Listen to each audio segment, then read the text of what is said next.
Shakespeare Birthplace Trust is all about bringing Shakespeare to life, and that's for everybody. Whether you're a lifelong Shakespearean expert or whether it's the first encounter with Shakespeare, we're all about making those experiences come alive and be really meaningful for people.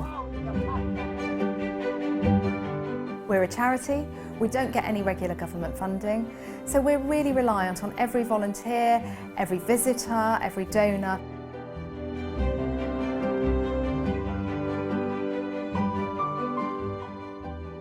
There's something really important about experiencing history where it happened. There's a feeling that you can get in the pit of your stomach when you're in the real place, seeing the real thing. And coming to Stratford does that for people.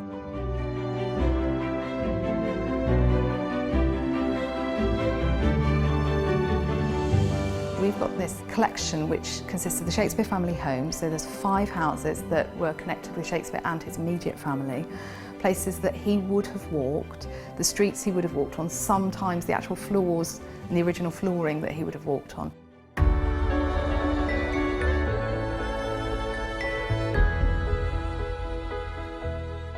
The joy you get when you take somebody new down, open up a box in the archives, and the excitement that they see because they're seeing it for the first time reminds you of why it's so important for us and so special for us to be working with these collections. That direct connection back to Shakespeare the man is what people really like when they come to Stratford. Things like the parish register, where people can feel that direct connection back to Shakespeare. There's his baptism record, there's him being recorded in the world for the first time, if you like.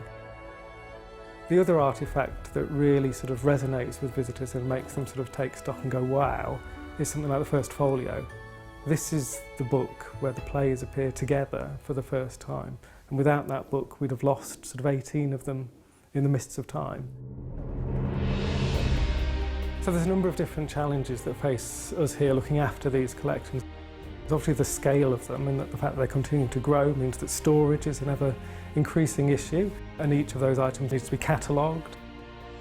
We might want to digitise it to make it available to our audiences, not just here in Stratford, but around the world. And then we might want to conserve certain artefacts to make sure that they survive not for the next year, next 5 years, but forevermore.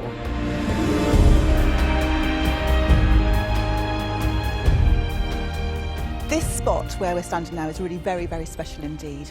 It's the place where Shakespeare had his home, his family home, where he brought his children up, where he slept, where he read, where he possibly wrote. He owned this site for 19 years. In time for the 400th anniversary of Shakespeare's death in 2016, we really do need to celebrate the site and tell and show people just how important it is. I was doing some guiding in the birth room, and I was talking to a Chinese student, and she clearly was very, very moved.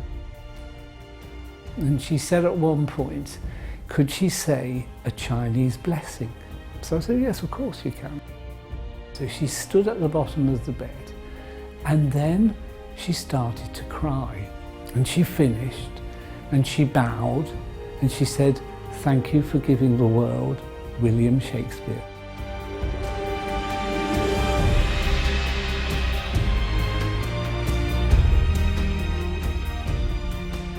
I think the unifying theme through all the work we do is that we encourage people to make their own connections, to make their own discoveries, and conversation.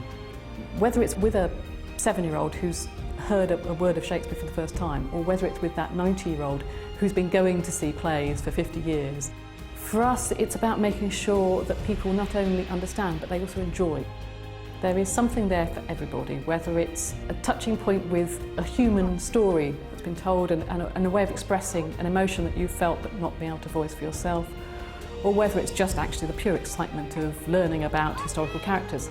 Our work is to actually make sure that people can find that connection.